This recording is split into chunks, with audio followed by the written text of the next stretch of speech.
Muy buenos días. Estamos muy contentos.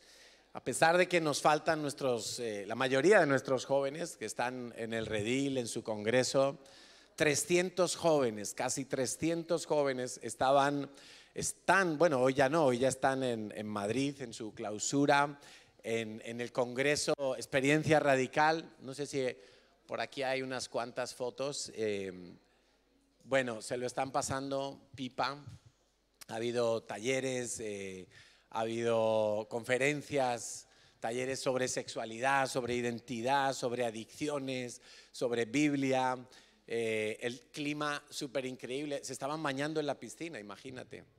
Hasta el punto que algunos pidieron bautizarse. Entonces, ayer por la tarde tuvieron bautismos, algunos jóvenes se bautizaron que no estaban bautizados. La verdad que un tiempo súper increíble, yo estoy muy agradecido. Y una de las cosas que hemos podido comprobar en estos días en el redil, en este día y medio que yo pasé en el redil, es que las nuevas generaciones pues vienen pisando muy fuerte y vienen muy bien preparadas. Se cumple como esa canción que canta aquí, que vienen ya sobre nuestros hombros, ¿no? Y eso se nota. Fue un gusto increíble ver a mi hijo Marcos y a Belén, la hija de Natanael y Belén. Pues ellos les tocó dar un tema ayer sábado y pues lo hicieron muy bien, la verdad. No sé, la opinión general era que les había gustado mucho. Era la primera vez que les tocaba, entre comillas, predicar, porque sí, fue más o menos como una predicación. Y los dos son muy jóvenes, tienen 21 años y la verdad que cuando tú ves eso dices, bueno, ya la siguiente generación está lista. O sea, la siguiente está lista y la que viene debajo pues ya está saliendo del horno también, ¿no? Entonces, qué alegría, qué gozo tan grande ver cómo Dios está preparando a los jóvenes para alcanzar a esta generación. Y ellos hablaban, ¿no? Una de las cosas que hablaban ellos es de cómo les toca superar la presión en medio de los jóvenes de su edad. No es fácil para jóvenes de instituto, para jóvenes del mundo universitario, pues decir que son cristianos, ¿no? A veces están en clase y les pregunta el profesor de filosofía, bueno, ¿cuántos creen en Dios aquí? Y solo mi hijo levantó la mano en esa clase en la universidad. Y solo el hecho de ser uno solo ya es como, casi que no la levanto, ¿no? Pero les ha tocado y les toca hasta el día de hoy, como nos va a tocar a nosotros, pues levantar la bandera de Cristo, pase lo que pase y venga lo que venga, ¿no? Pero muy contentos, la verdad, de ver cómo disfrutan, cómo tienen su tiempo, cómo el redil una vez más se convierte en un lugar especial. Hace muchos años yo tuve una visión cuando estábamos en el redil y apenas era una finca que casi no teníamos ni para alojarnos y teníamos que poner tiendas de campañas. Hoy en día es otra cosa, ¿verdad? Súper bonito y muy, bueno, no voy a decir muy cómodo porque no quiero mentir. El campo es campo, pero es un lugar que se puede disfrutar mucho. Y hace muchos años yo vi en una visión que aquel lugar era un semillero para sacar gente para el reino de Dios, gente para servir a Dios, ¿no? Y lo estamos viendo y Dios ha sido fiel a su palabra y lo vamos a ver cada vez más. Tú sabes que a medida que se pongan las cosas más difíciles a nivel social, a nivel del mundo, vamos a ver cristianos cada vez más firmes en su fe.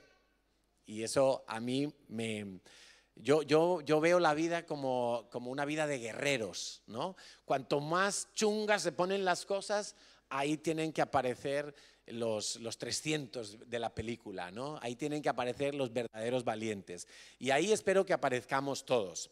Pues hoy por la tarde empieza la fiesta de tabernáculos, por eso tenemos esa decoración allí. Tenemos un pequeño tabernáculo, una pequeña suca.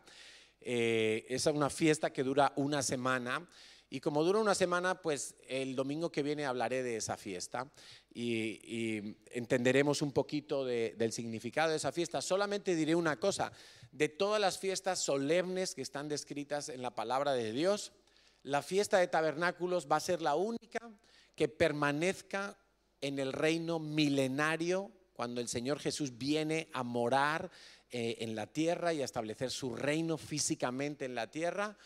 En ese momento, que durará 1000 años, esa será la única fiesta, la fiesta de los tabernáculos, la única que permanecerá durante el milenio. Y dice el profeta Zacarías que en ese reino de nuestro Señor Jesucristo, capital en Jerusalén, todas las naciones tendrán que subir de año en año a Jerusalén a celebrar la fiesta de los tabernáculos.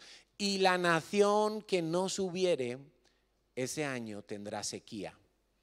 Qué tremendo, ¿verdad? Es una fiesta que va a permanecer entonces y que tiene su importancia en los planes de Dios, y estudiaremos algo de ella el próximo domingo. Pero hoy vamos a hablar. ¿Estamos?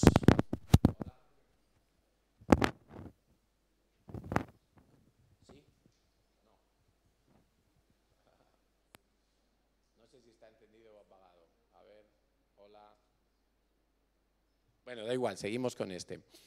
El título de la predicación de hoy es Sanidad y Carácter. Sanidad y Carácter. Estuve pensando muchos títulos para este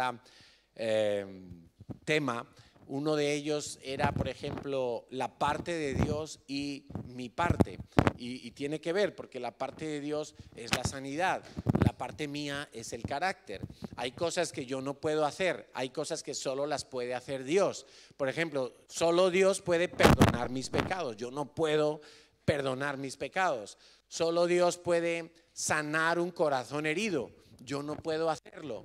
Pero hay una parte que me toca a mí, que es mantenerme en la sanidad, cuidar la sanidad, cuidar la restauración, conservar y no estropear lo que Dios me ha dado. En ese sentido, entonces vamos a hablar de sanidad y de carácter. Algunos creen que Dios tiene que venir a nuestras vidas, tocarnos con una varita mágica y entonces todos nuestros problemas van a desaparecer, pero no es así. Una de las cosas que tenemos que aprender a hacer es pensar correctamente.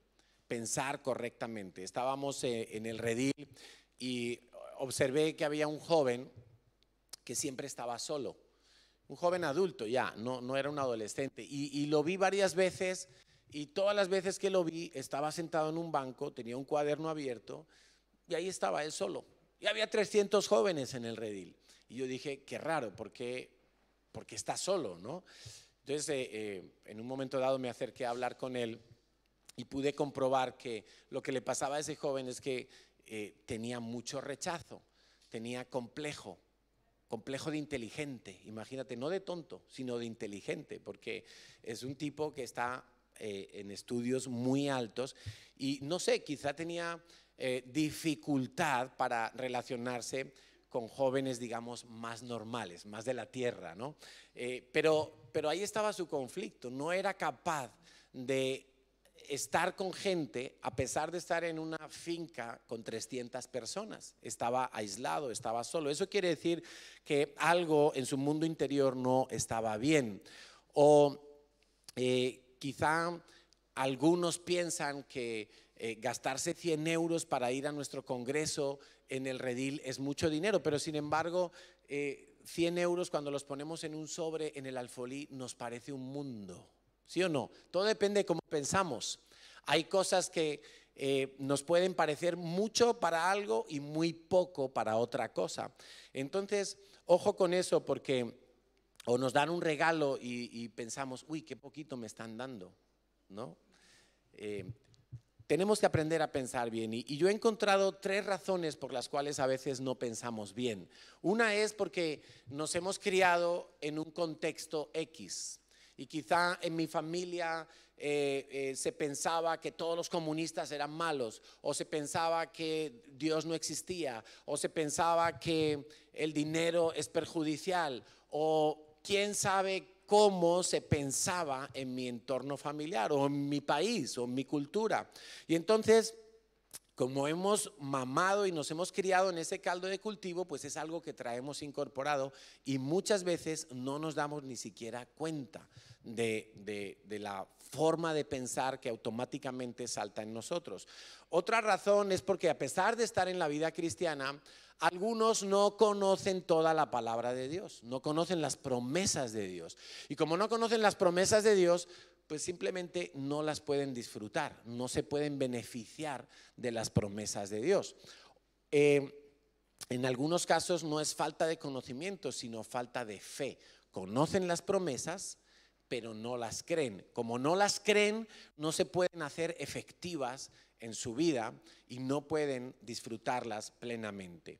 La tercera razón sería que en algunas ocasiones nosotros interpretamos la vida equivocadamente y muchos creen que en algún momento, por ejemplo, si han perdido un trabajo, piensan que eso es un desastre, que es una fatalidad y sin embargo puede ser Dios moviéndote a otro lugar, puede ser Dios facilitándote un trabajo que te permita congregarte más, puede ser Dios haciendo cualquier cantidad de cosas, porque la Biblia nos enseña que cuando nosotros estamos pensando hasta esta altura, resulta que Dios está pensando mucho más alto. Y cuando yo estoy pensando y planificando de aquí a una semana, Dios me está planificando la vida hasta el día de mi muerte. Entonces, a veces interpretamos los contratiempos de la vida como algo malo y empezamos a pensar mal hasta de Dios. Y empezamos a meternos en problemas porque entendemos mal lo que está ocurriendo. Y en cierta manera mis reacciones frente a lo que ocurre alrededor de mi vida son un buen termómetro, son un buen indicador de cuánta sanidad o cuánta enfermedad tengo yo todavía en mi mundo interior, en mi alma, en mis emociones, en mis sentimientos. Alguien que va en el metro y de repente te empujan y tú ya quieres como matarlo y echarlo a las vías del tren. Y es una reacción como muy desproporcionada, ¿verdad? Y a lo mejor el que te empujó ni siquiera se ha dado cuenta porque va mirando el móvil y tú crees que ya lo ha hecho aposta y que quedes considerado y de todo, ¿no? O si eres una persona, por ejemplo, que siempre está haciendo bromas negativas. ¿Habéis conocido a alguien así? Que todas sus bromas son malas, ¿no? Pues oye,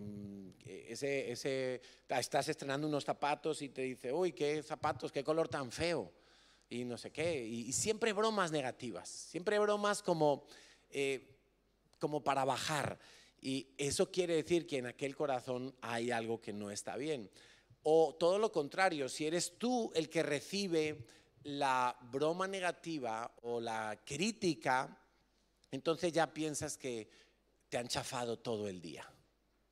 Imagínate que estás por la mañana preparando la comida y se te quema la comida y tú ya todo el día amargado, amargada. No, porque ya, no, es que todo, no, tranquila, un bocadillo, ya está, un sándwich, lo que sea. Pero ya por una cosa que te salió mal, todo el día se vuelve oscuro y terrible, ¿no? O alguien te dice, te ven en la iglesia y te dice, uy, como que has subido de peso, ¿no? Oh, ya, lo peor que me podían haber dicho. Ya prefiero no hablar con nadie, me escondo y será verdad y me miro en el espejo y sí, y no, sí, uy, sí, y tal. Y ya estoy hecho polvo por un comentario que me dijeron, que no importa si es verdad o si es mentira. El caso es que mi reacción fue demasiado grande, ¿verdad?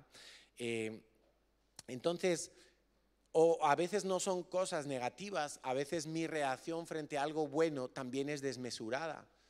Me regalan un dinero y en una semana me lo gasto. Y se me subió la espuma a la cabeza y en una semana me lo pulí entero. Y cuando me vengo a dar cuenta, ya no me queda nada de dinero. Entonces tuve una reacción desproporcionada a lo que me ocurrió en esa circunstancia de mi vida.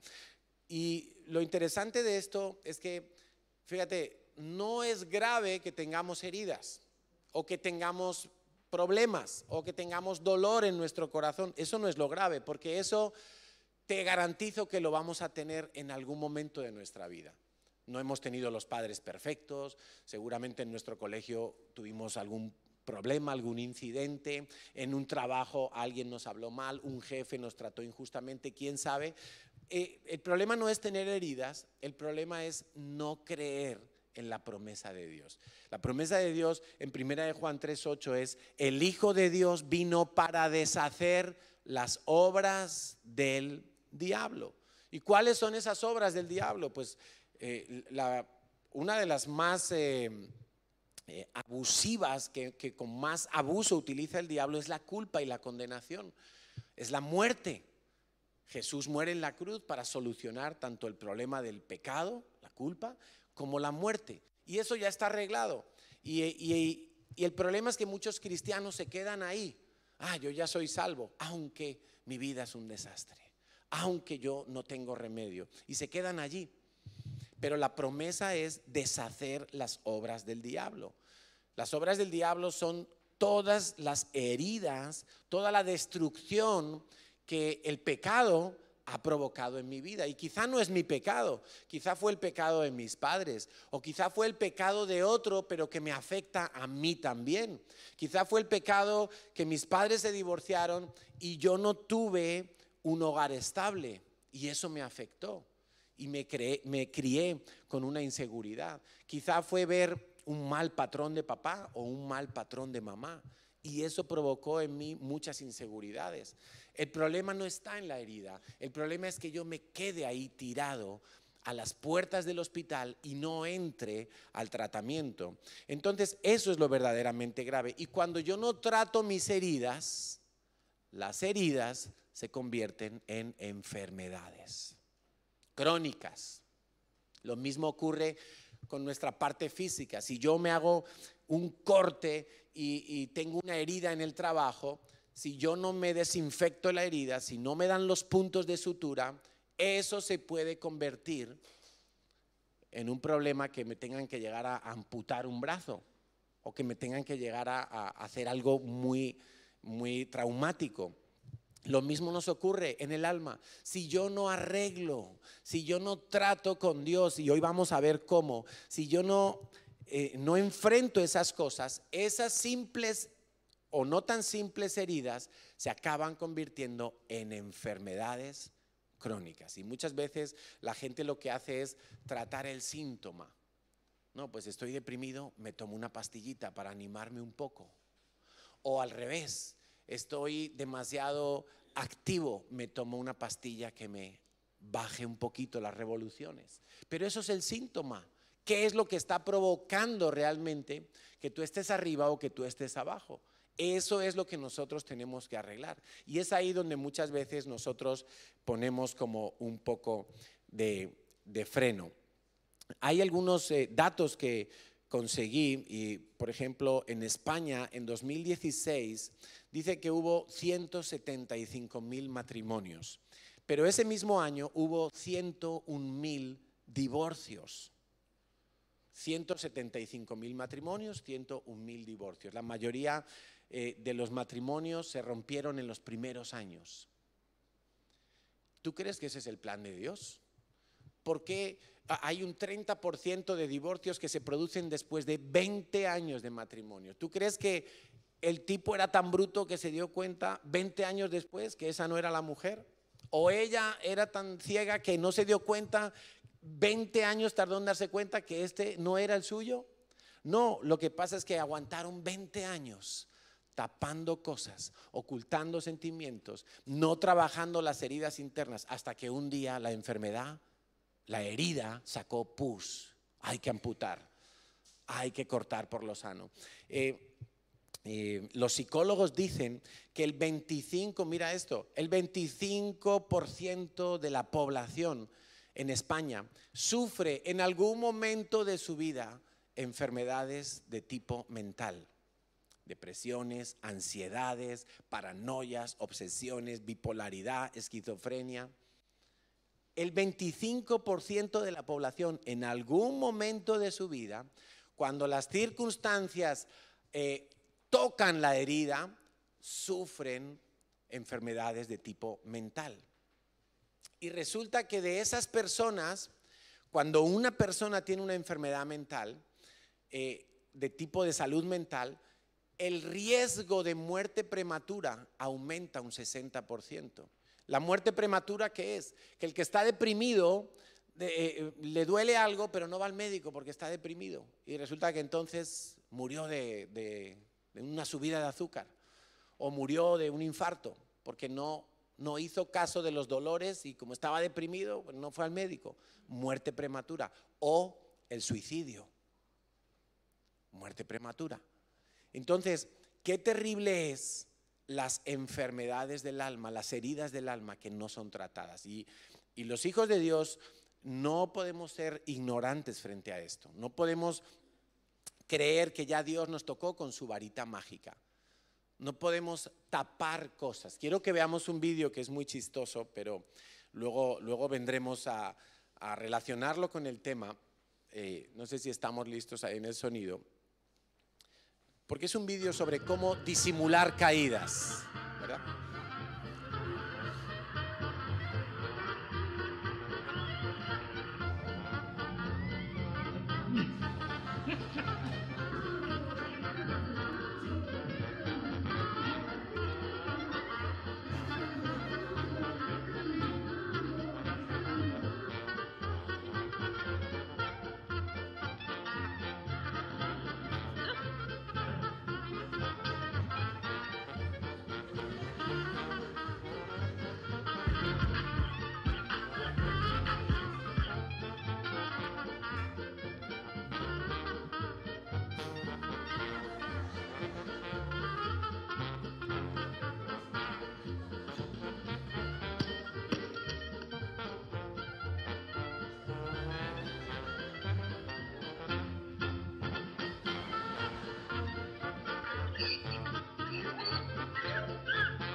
Bueno, esto es muy gracioso, evidentemente, y a todos nos produce risa, pero la situación es que muchas veces nosotros, frente al dolor, disimulamos. Frente a la herida, nos camuflamos, nos adaptamos.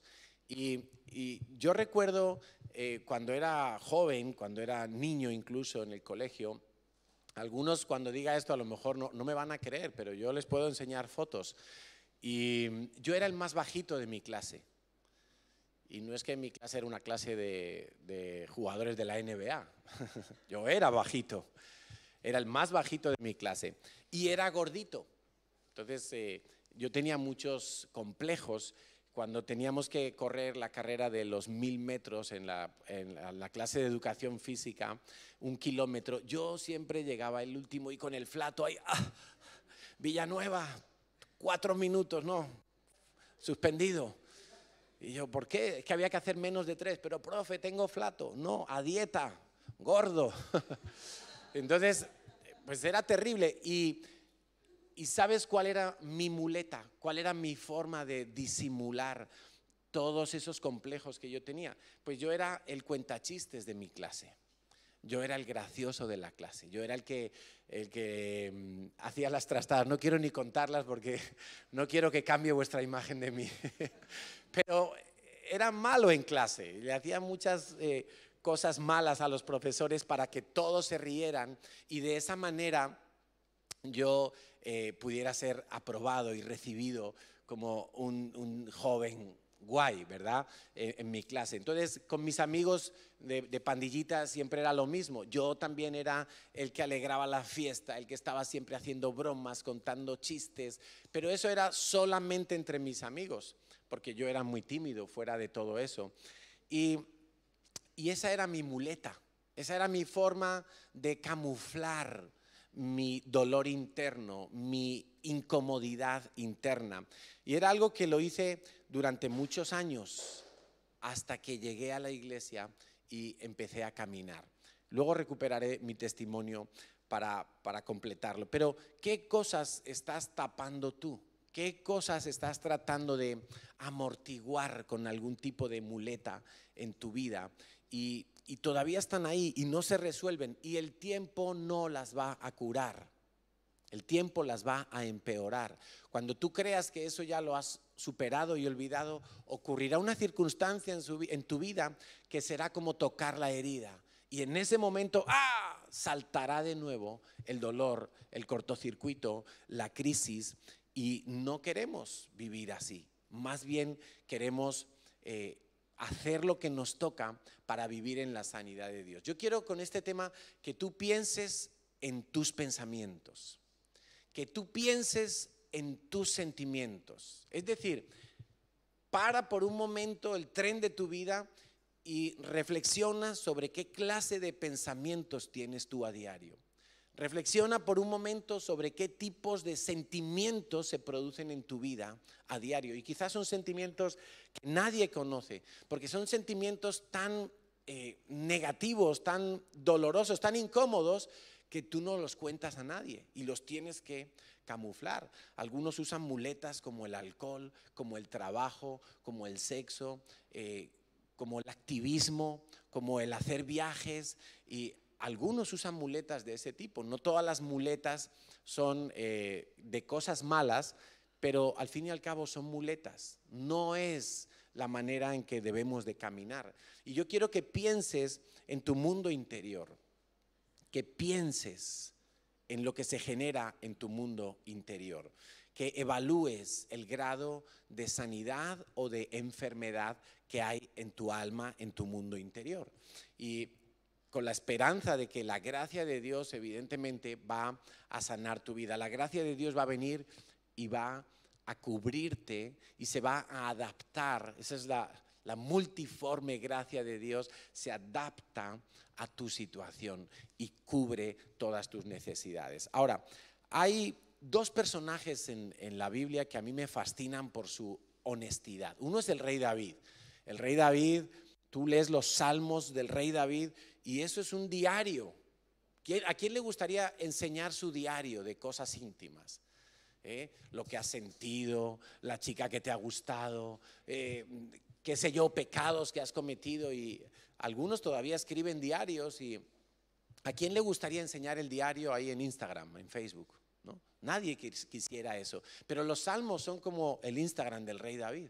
Él allí todos los días tuiteaba, todos los días publicaba, y allí él expresaba lo que había en su corazón. Estoy deprimido, Dios mío, siento que te has alejado de mí, clamo pero no llega tu respuesta, mis enemigos me agobian, Señor, me siento como en una cueva oscura. Y el tipo describe allí algo que uno lo lee y dice, pero bueno, este hombre estaba fatal.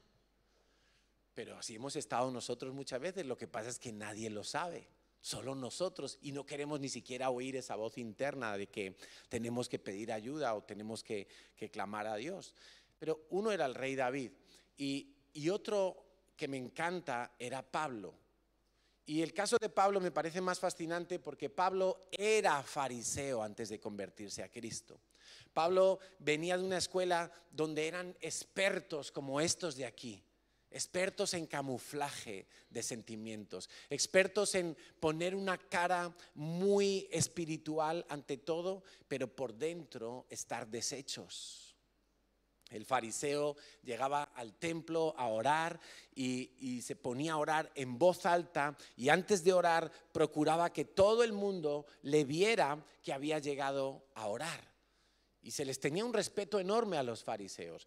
Entonces el fariseo empezaba a orar, bueno, Dios mío, yo traigo mi sobre de diezmo todos los domingos al alfolí, entonces tú me tienes que bendecir.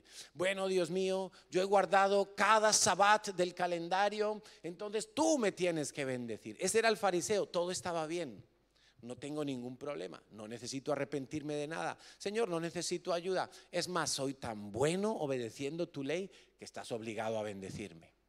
Ese era el fariseo, ese era Pablo, de la escuela más farisea, de la escuela más hipócrita, vamos a decirlo en palabras más actuales, de la escuela de mayor disimulo del pecado, del dolor, de la angustia interna que pueda estar sufriendo una persona.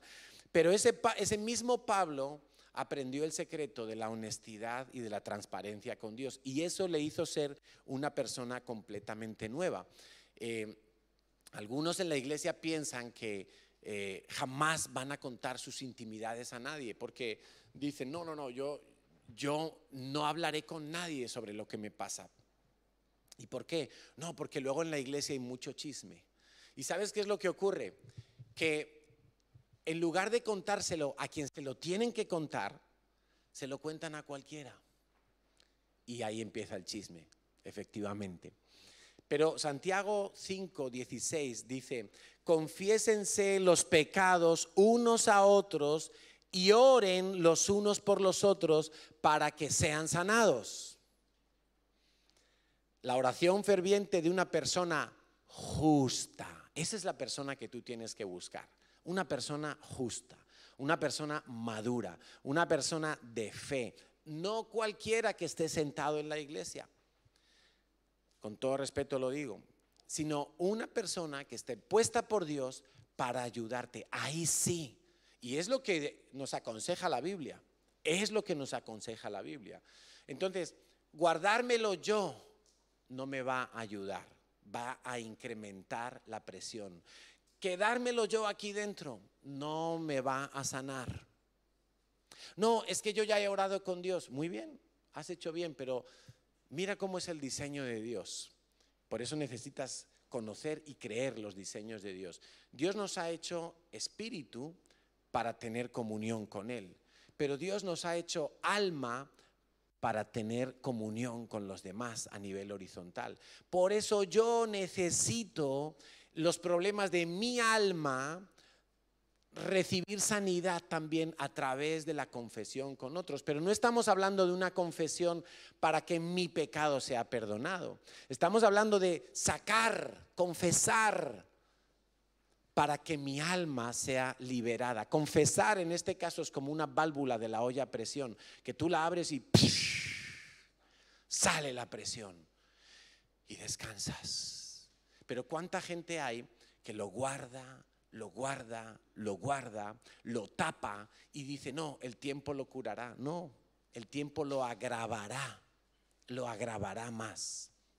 Mira lo que decía Pablo. Vamos a leer Romanos 7 del 15 al 24 y lo vamos a leer en la Nueva Traducción Viviente y vamos a hacer un ejercicio. Vamos a cambiar la palabra pecado por la palabra dolor, trauma, enfermedad, crisis, angustia, opresión, herida. Vamos a cambiar la palabra pecado por una de esas palabras, la que mejor aplique a lo que tú vives en tu mundo interior. Y vamos a ver el resultado. Yo lo voy a usar por herida. Voy a cambiar la palabra pecado por herida, sabiendo que las heridas que tenemos son resultado de pecados, ¿vale? No es un cambio gratuito. Es como para que se entienda mejor la aplicación. Y dice así Pablo el apóstol, Pablo el misionero, Pablo el pastor, no está hablando con su líder.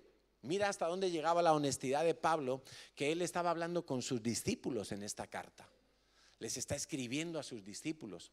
Y mira cómo abre su corazón, me encanta. Realmente no me entiendo a mí mismo porque quiero hacer lo que es correcto, pero no lo hago. Bingo. ¿Alguien dice bingo? Lo vuelvo a leer. Realmente no me entiendo a mí mismo porque quiero hacer lo que es correcto, pero no lo hago. Ay, me tengo que levantar a orar por la mañana. Uy, no, qué pereza, la almohada tan rica. 10 minutos el móvil ahí, 10 minutos más. A mí me pasa a veces. No sé si a ti te pasa, a mí me pasa lo mismo. A veces sé que tengo que hacer algo y sé que eso es lo correcto y no lo hago. En cambio, hago lo que odio. ¿Bingo también? Pero si yo sé que lo que hago está mal, eso demuestra que estoy de acuerdo con que la ley es buena. Eso es indiscutible, la ley de Dios es buena. Si la ley de Dios dice no robes, es que no robar es bueno. Si la ley de Dios dice trae tus diezmos al alfolí, eso es bueno, no lo discutas. Si la ley de Dios dice bendice al que te maldice, no lo discutas. La ley de Dios es buena. Entonces, versículo 17, no soy yo el que hace lo que está mal, sino el pecado que vive en mí. ¿Qué está diciendo Pablo? No está echando balones fuera, ¿eh? Cuando dice no soy yo, lo que está diciendo es, mira, estoy enfermo, el pecado está en mí, estoy enfermo, hay una enfermedad en mí. Y ese es el primer punto, la herida está en mí, el dolor está en mí, el trauma está en mí. Es el primer punto, empezar por reconocer eso. Oye, ¿qué tal estás? No, todo bien. Ah, bueno. ¿Todo bien? Sí, sí, todo perfecto. Y se va a su casa y está llorando por dentro. Y está con rabia y está con odio y quiere venganza de alguien. Entonces no todo está bien.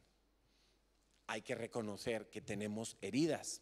Yo sé que en mí, es decir, en mi naturaleza herida, no existe nada bueno. Quiero hacer lo que es correcto, pero no puedo. Claro, Pablo no está diciendo que todo lo hace mal, ¿vale? Porque si no, pobre hombre. Lo que él está diciendo es que hay ocasiones donde él se encuentra haciendo lo que bajo ningún concepto quiere hacer, porque sabe que la ley de Dios, que es buena, le dice no lo hagas. Pero como que hay una fuerza interna que, entre comillas, le obliga a pecar, a resentirse, a dejarse llevar por el dolor de la herida. Quiero hacer lo correcto, pero no puedo. Versículo 19, quiero hacer lo que es bueno, pero no lo hago. No quiero hacer lo que está mal, pero igual lo hago. Ahora, si hago lo que no quiero hacer, realmente no soy yo el que hace lo que está mal, sino la herida que vive en mí. He descubierto el siguiente principio, mira, que cuando quiero hacer lo que es correcto, no puedo evitar hacer lo que está mal. Una vez más, reconoce su enfermedad interna, reconoce que algo no anda bien allí dentro. Y dice ahora, amo la ley de Dios con todo mi corazón. Pues a mí me encanta la ley de Dios. No sé si podría afirmar como Pablo que la amo con todo mi corazón, pero con los años he ido descubriendo cada vez más tesoros en la ley de Dios, en la palabra de Dios. Qué riqueza tiene la palabra de Dios. Increíble. Pero dice, pero hay otro poder dentro de mí que está en guerra con mi mente. Ese poder me esclaviza a la herida, al dolor que todavía está dentro de mí. Y dice en el versículo 24 algo demoledor. Soy un pobre desgraciado. No tengo remedio. Estoy mal. Me doy cuenta. Lo reconozco. Lo confieso. Estoy mal. Soy un pobre desgraciado. Y qué pena. Muchos hijos de Dios están en este versículo 24. Muchos hijos de Dios llegaron hasta ahí. Oh, es que todo me sale mal. Es que no puedo ser un buen cristiano. Es que no logro prosperar. Es que no logro dar fruto. Es que todo se me trunca. Todo se me pierde. Todo lo que toco lo daño. Soy un pobre desgraciado. Soy una pobre desgraciada. Y no llegan hasta el versículo 25. Y el versículo 25 quiero que lo leamos todos. Y si tienes tu bolígrafo, tu marcador, subraya tu Biblia, subraya tu móvil ahí ese versículo.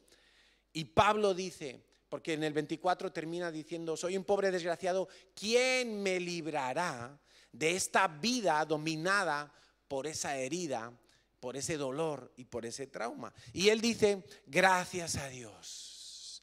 La respuesta está en Jesucristo nuestro Señor.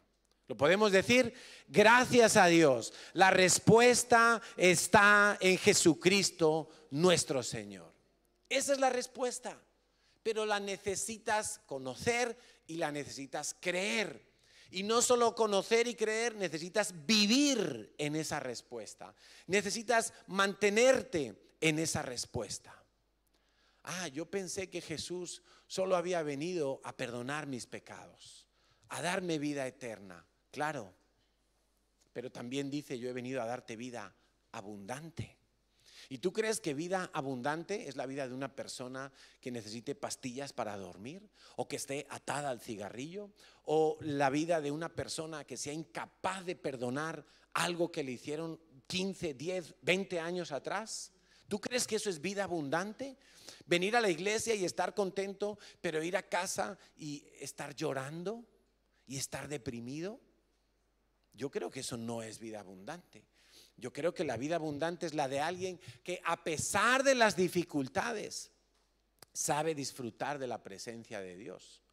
Vida abundante es la vida de alguien que pasa por encima del dolor y experimenta la sanidad de Dios en todo su ser.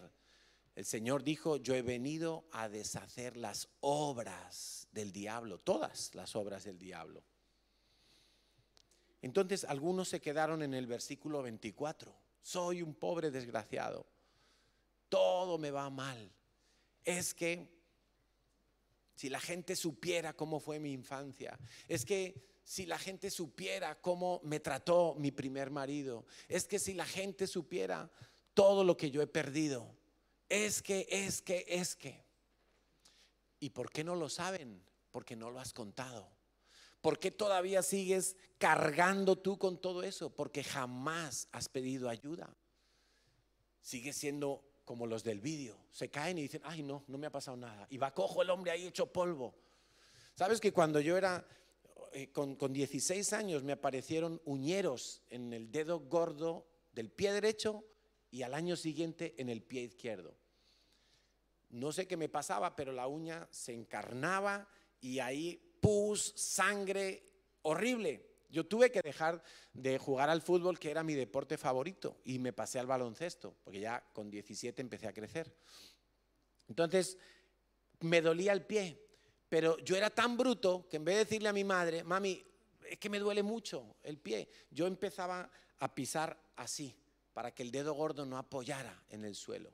Entonces yo empecé a pisar así exageradamente, te lo hago exageradamente. Si tú ves mis zapatos después de un año, están más gastados por el exterior, porque mi pisada quedó mal. A mí me operaron las uñas y el problema se arregló, pero yo ya había cogido un vicio en mi pisada y quedé mal. Me adapté al dolor.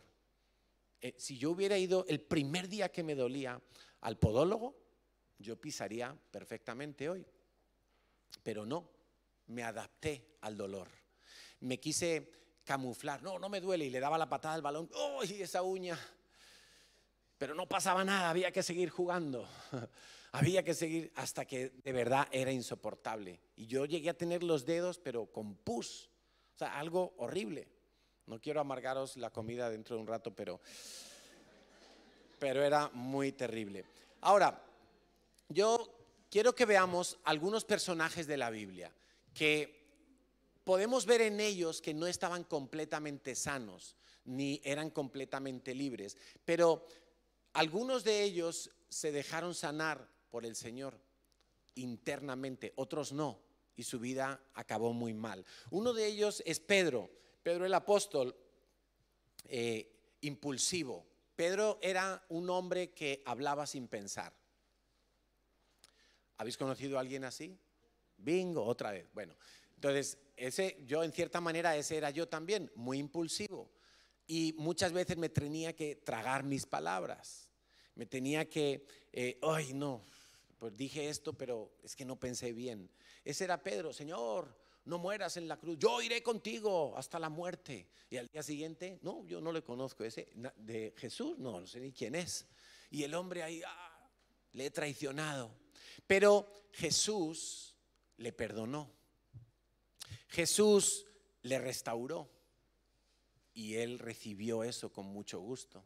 Y luego vemos a un Pedro capaz de hablar en el nombre de Jesús y fue sano. Vemos, por ejemplo, el caso de Saúl, el primer rey de Israel. Él era un hombre con mucha inseguridad. No sabemos de dónde venía esa inseguridad, pero era un hombre inseguro. Trataba de caerle bien a todo el mundo. Trataba de agradar a todo el mundo, fruto de su inseguridad. ¿Y qué le ocurrió a Saúl? Que empezó a desobedecer a Dios para agradar a las personas. Dios le dijo, haz esto y esto, en este tiempo y en este plazo. Y él, cuando vio que la gente se impacientaba, cuando vio que la gente empezaba a decir, oye Saúl, que tú eres el rey, no haces nada y aquí pasa el tiempo, se nos va a quemar el arroz.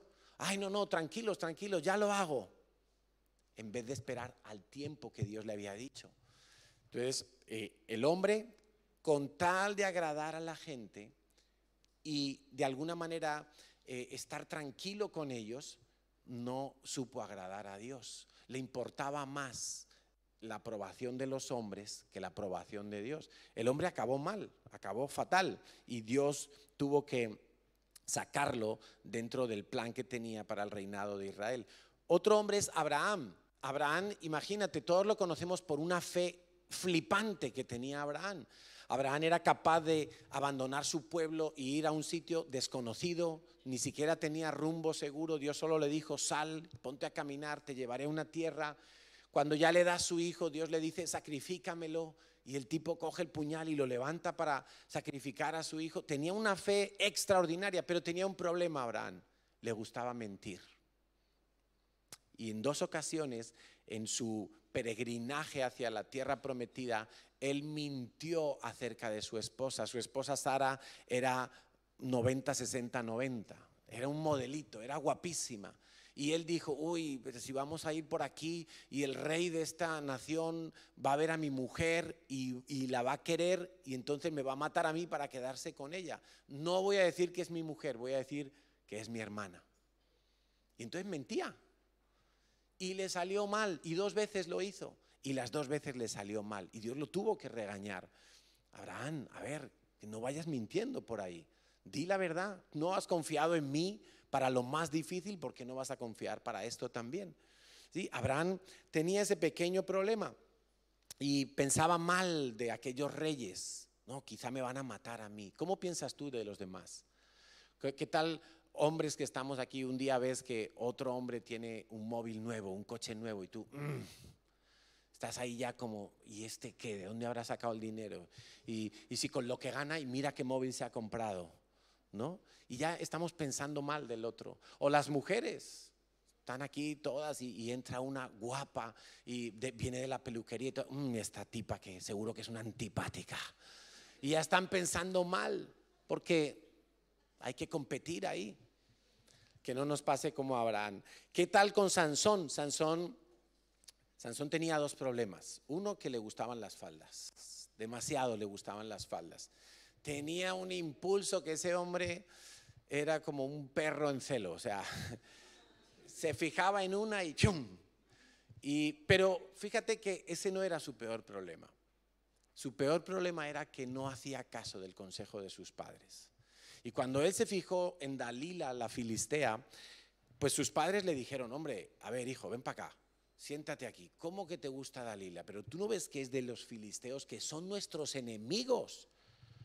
O sea, imagínate que al hijo de Kim Torra le gusta la hija de Santiago Abascal de Vox. Y le va a decir, pero a ver hijo, ¿cómo te fijas en esta que son lo contrario a nosotros? O sea, pues así era Israel con los filisteos, eran los enemigos, salvando las distancias, ¿no?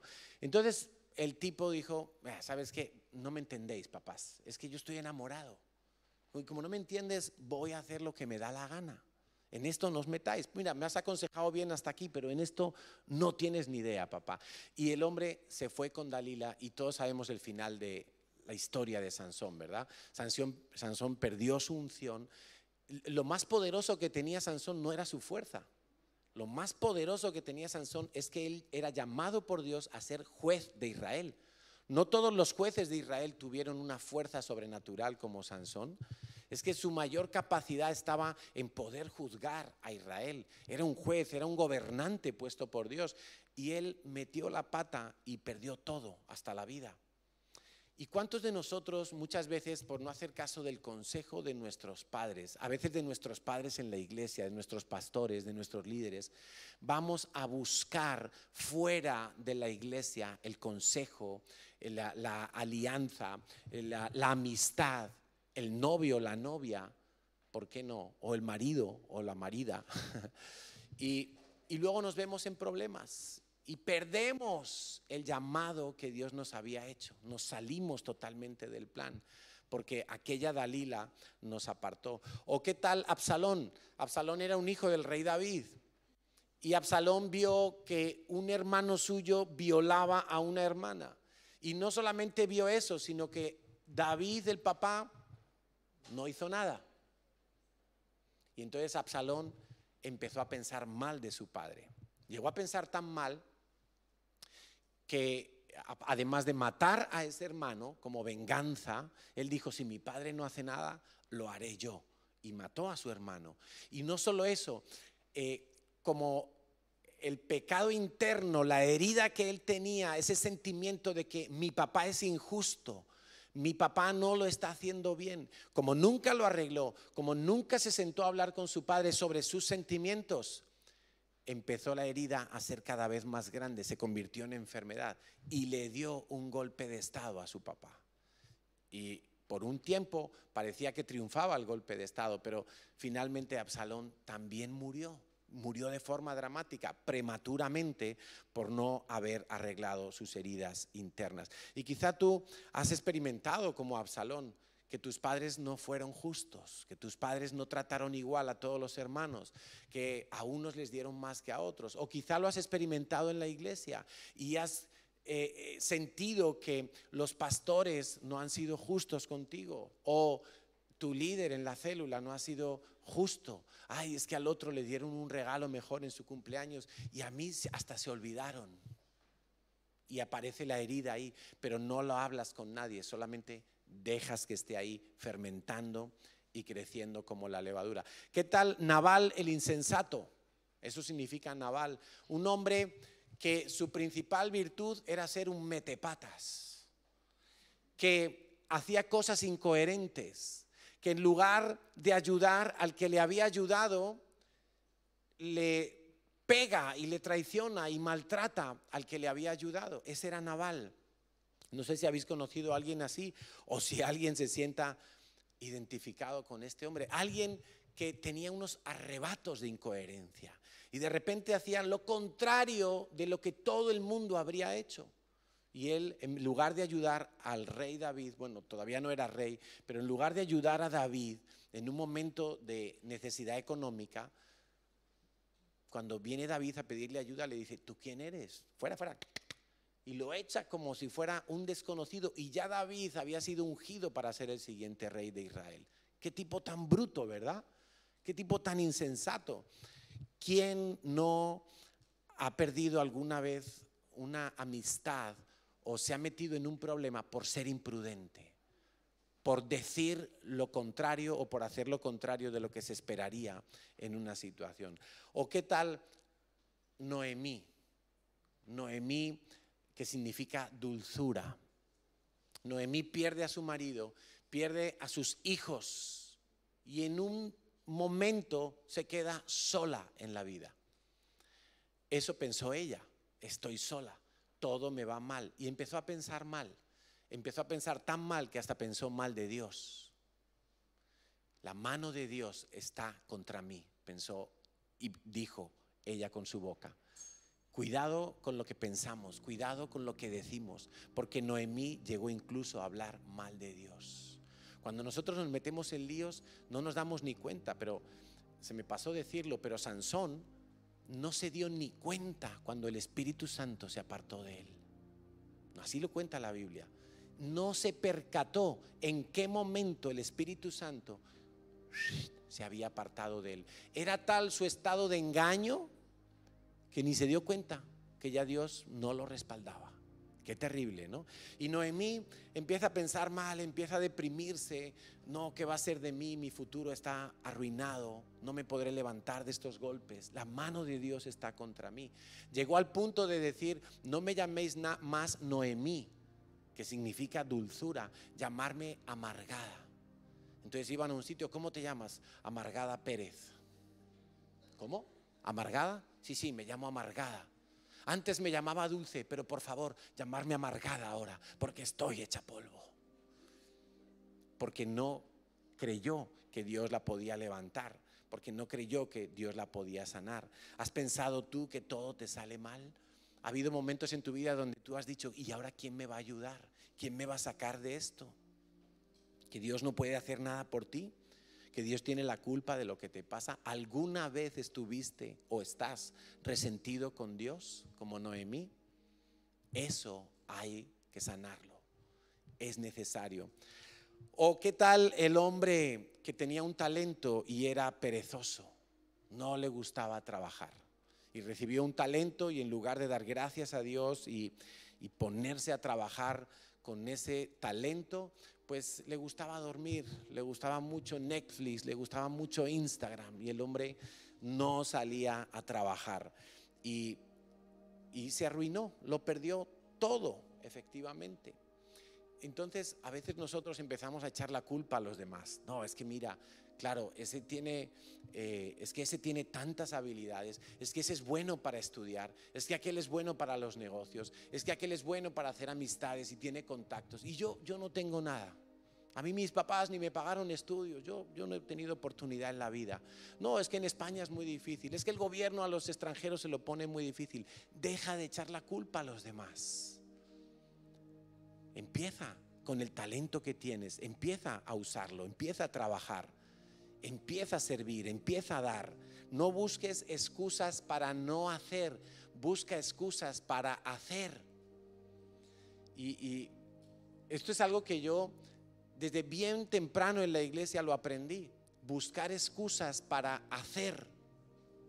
Me acuerdo que en el año 94 íbamos a viajar a Israel y yo llevaba como 2 años en la iglesia y se presentó la fecha del viaje y mi líder me preguntó, ¿vas a ir a Israel? Y yo le dije, no, pues si acabo de entrar a trabajar en esta empresa de informática y llevo 3 meses, no tengo vacaciones. ¿Pero has pedido el permiso? Pues la verdad que no lo he pedido. Dice, bueno, ¿y por qué no lo pides? Dije, pues es verdad.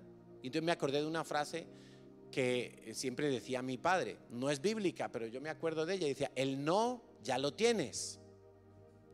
Y yo dije, es verdad, si no lo pido, el no ya lo tengo, entonces lo voy a pedir. Y fui a hablar con mi jefe.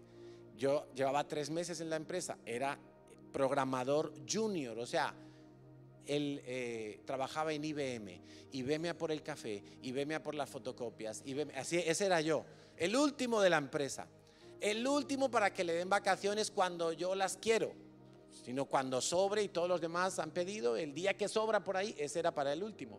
Entonces yo le pido a mi jefe, digo, mire jefe, es que tengo un viaje que me hace mucha ilusión, pero yo fui con ganas, no fui buscando el no, fui buscando el sí. Se me entiende la idea, ¿verdad? Porque algunos parece que están deseando, no, que el jefe me diga no, ay, así me ahorro los 2.000 euros de Israel. Algunos van así, buscando excusas para no. Yo fui buscando el sí. Entonces, jefe, y no tenía mucha fe, o sea, soy honesto contigo. O sea, tenía ilusión, pero no tenía mucha fe. Y yo dije, jefe, mire, me hacen falta unos días para ir a un viaje que me hace mucha ilusión. Es un viaje que vengo planificando hace tiempo. Yo le metí un rollo ahí. Me dice, ¿cuántos días te hacen falta? Digo, 9 días, de tal a tal fecha de agosto. Me dice, bueno, déjame que mire unas cosas y tal. Yo pensé, esta es la respuesta de, vente mañana y no te doy el no ahora, ¿no? Y entonces al día siguiente me dijo, ¿sabes qué, Carlos? En vez de 9 días, cógete 10 y así descansas a la vuelta. Así me dijo él. Yo pedí 9 porque era para volver del avión y a trabajar. Y él me dijo, cógete 10. Y no me correspondían ni 5 días de vacaciones. Así es. Entonces busquemos excusas para el sí y no para el no. Ay, termina la reunión, hay que recoger sillas. Ay, me voy a tomar un café. Y los 4 de siempre recogen las sillas y ponen las mesas para comer. Ay, que tengo que hablar con fulanito. No, vamos al redil. Uy, no, es que está muy lejos. Vamos al redil. No, que para 3 días. Pues vente en verano a vacaciones con propósito toda la semana. Entonces, no busquemos excusas para el no, porque eso fue lo que hizo el del talento. Un talento, uy, no, un talento solo, ¿para qué? Pues si hubiera sido fiel, a la siguiente ronda ya tenía 2 talentos. Y si hubiera sido fiel, a la otra ronda ya tendría 4 talentos. pero dijo, ¿uno solo? No, pues ¿para qué lo voy a poner a trabajar? Era vago, era vago. Moisés tenía complejos. Moisés era tartamudo, él mismo lo cuenta en la Biblia, ¿no? Y cuando Dios le dice a Moisés, ven que tengo un plan y te necesito a ti, tú eres el que va a ir a hablar con Faraón. Yo no puedo. Que sí puedes, hombre, que te estoy llamando yo, que soy Dios. Y el hombre, no puedo, pero que soy Dios el Todopoderoso el que te está llamando. No puedo. ¿Y sabes qué muleta usó Moisés? Moisés cogió a su hermano. Como su hermano hablaba bien, iba para político, entonces, ven Aarón a mi lado, Dios me habla a mí, yo te lo cuento y tú se lo dices a Faraón. Y así se apañó el hombre, pero ese no era el plan de Dios. El plan de Dios era: Moisés, tú vienes, yo te unjo, te doy la palabra y tú la vas a hablar. Pero el tipo tenía el complejo. ¿Qué complejos tienes tú? ¿Qué complejos tienes tú? ¿En qué cosas tú te has sentido inferior a otros y nunca lo has querido decir a nadie? O si lo has dicho como mal, como hablando por la herida y no buscando la sanidad. ¿Quién te hace sombra a ti?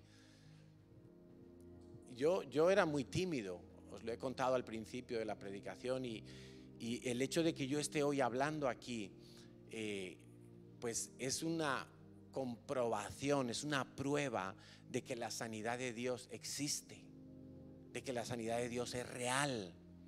Yo pude identificar de dónde venían mis complejos, de dónde venían mis temores, de dónde venía ese sentimiento de inferioridad que me bloqueaba cuando un profesor me preguntaba algo delante de mis compañeros. Y gracias a Dios solo había hombres en mi colegio, no había chicas que me vieran hacer el ridículo. Solo eran hombres.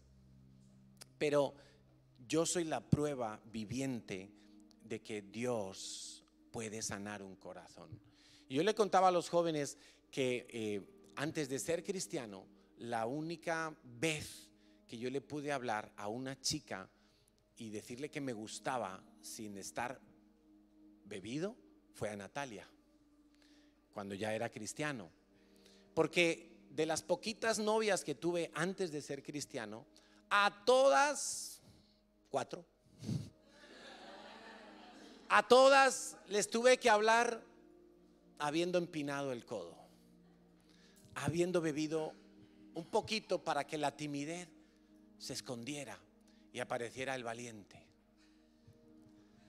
Y fui incapaz hasta que empecé a caminar con el Señor, empecé a identificar cuáles eran mis heridas, de dónde me venían esos temores, esa inseguridad. Y caminando con Dios, creyéndole a Dios, haciendo los cursos de la iglesia, estando en liberaciones, perdonando y haciendo todo lo que me tocaba a mí hacer.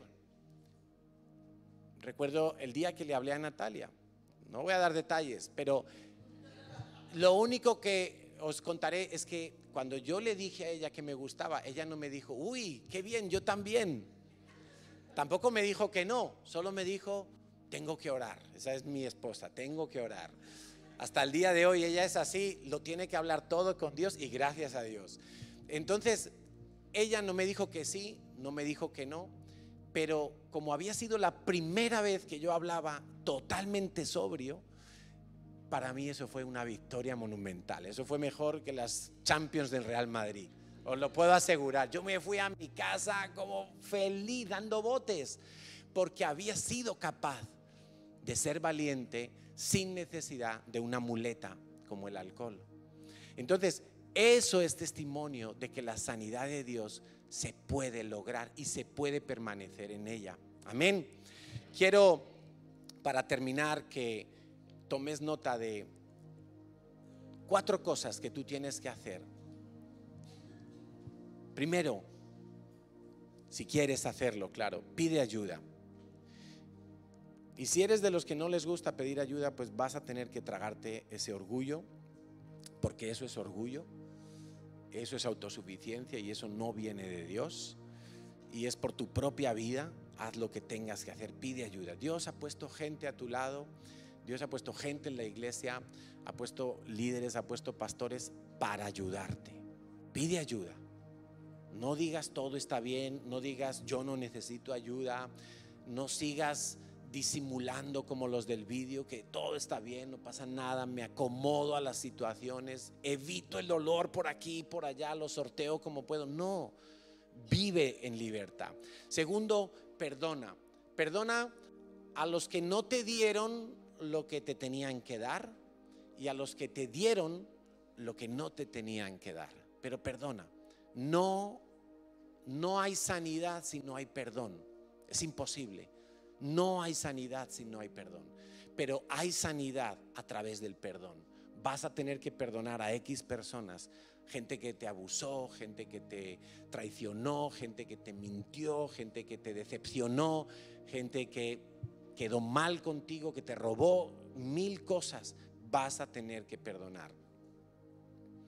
Tercero, vas a tener que creer, porque al que cree todo le es posible. Cree en las promesas de Dios, cree que Jesús vino a deshacer las obras del diablo, cree que Jesús puede darte un nuevo corazón, que Jesús puede sanar todas tus heridas y que para Jesús no hay nada difícil de tu pasado ni difícil de tu futuro. No hay nada difícil para Él.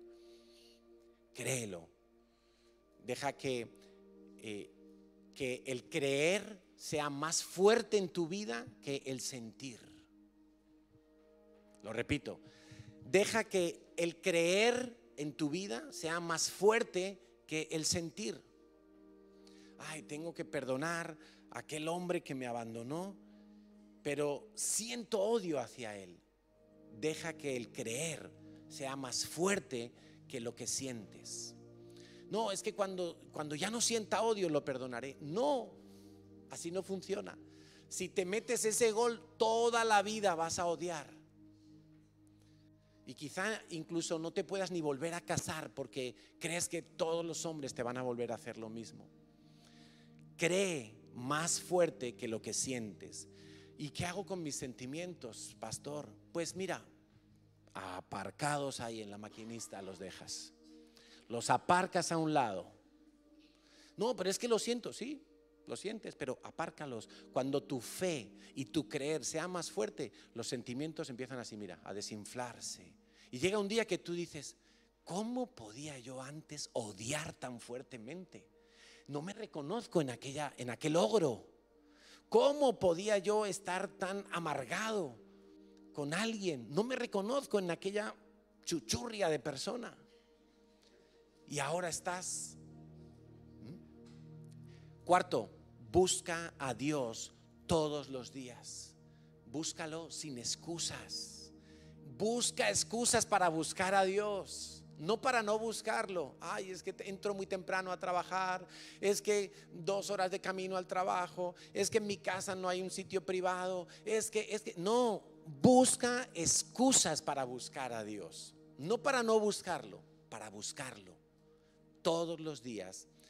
Me gusta algo que dijeron Marcos y Belén en su tema allí en el redil. Dice, ¿tú te has parado a pensar que el creador del mundo y del universo todos los días se sienta en su trono por la mañana, se prepara su taza de café y espera que tú entres a estar con él? Wow, cuando lo decían ellos así pintado de esa manera, yo decía, pues qué rico, ¿no? Y siempre Dios va a estar esperándote, siempre.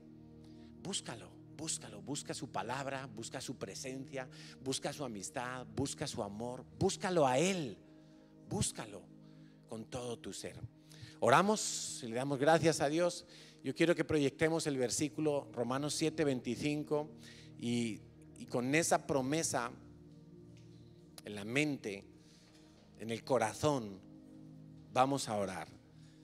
Y nos podemos poner en pie, por favor. Y podemos leer la primera frase. Gracias a Dios. Vamos a decirlo todos juntos. Gracias a Dios. La respuesta está en Jesucristo nuestro Señor. Amén. ¿Lo crees de verdad?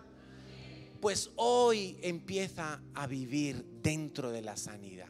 No necesitas pasar un solo día más donde tú escondas ese dolor, porque ese dolor no se va a curar si tú no lo sacas a la vista.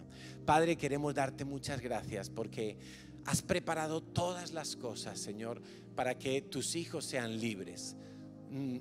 Más allá de la salvación, más allá, Señor, de la limpieza de nuestros pecados, que son cosas tan grandes que a veces ni siquiera las podemos entender, Señor. Pero hoy lo que sí entendemos es que el dolor que estamos viviendo, el sufrimiento interno que tenemos, Señor, tú también moriste para sanarlo y para librarnos de él. Por eso, Señor, a pesar de que el dolor puede ser intenso, a pesar de que la herida puede estar aún abierta, a pesar de sentimientos terribles que se levantan dentro de nosotros, todavía están presentes. Señor, queremos aprender a vivir por fe, ignorando y echando a un lado los sentimientos, aferrándonos a tu palabra.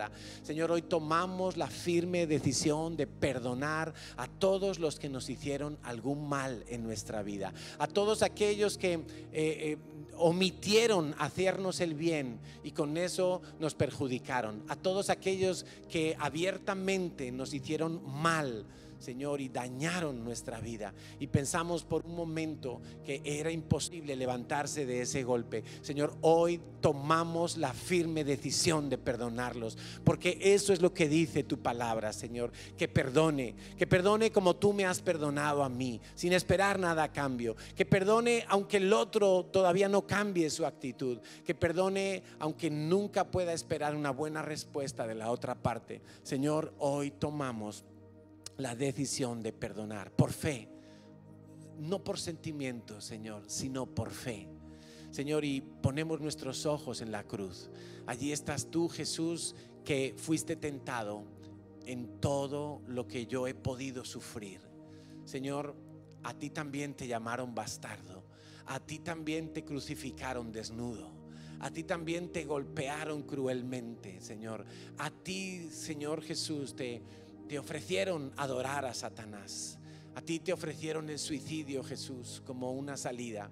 Señor, a ti te ofrecieron muchas cosas, pero tú siempre miraste al Padre. Tú siempre pusiste tus ojos en el Padre. Y tú has vencido, Jesús, no solo para limpiar nuestro pecado, sino para sanar todas nuestras heridas. Así lo profetizó Isaías, Señor, que por tus llagas somos nosotros sanados. Y creemos en la sanidad interior, en la sanidad del alma, en la sanidad de nuestra mente herida. Creemos que la esquizofrenia se va a sanar en nuestra mente, Señor, y que seremos personas de un único pensamiento. Creemos, Señor, que los sentimientos nunca más anularán tus promesas, sino que serán tus promesas las que anularán los sentimientos. Creemos, Dios, que tú nos levantarás de la situación en la que estamos y que confesando nuestros pecados unos a otros, Señor, tú nos librarás de toda angustia, de todo temor, de todo sufrimiento.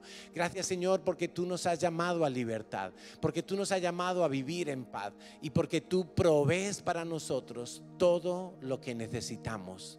Descansamos en ti, Señor, y te damos muchas gracias por la honestidad de Pablo cuando él escribe a sus discípulos y refleja su mundo interior en esas palabras, Señor. Nosotros queremos aprender a ser honestos. Renunciamos al espíritu fariseo, renunciamos a guardar imagen, renunciamos a decir que todo está bien en mi vida, en mi matrimonio, en mis finanzas, cuando hay muchos problemas, Señor. Renunciamos a poner sonrisas cuando por dentro estamos llorando, Señor. No queremos ser fariseos, no queremos ser hipócritas, queremos ser honestos, porque tú amas la honestidad, porque tú amas la transparencia, porque al corazón contrito y humillado, Señor, a ese corazón tú lo visitas.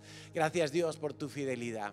Gracias por tu transparencia con nosotros, Señor. Gracias por declararnos las cosas tal y como son. Así las recibimos como palabra de Dios y así las guardamos en nuestro corazón, en el nombre de Jesús. Amén, Señor. Amén. Nos podemos sentar un momento, por favor. Queremos dar algunos anuncios y queremos también saludar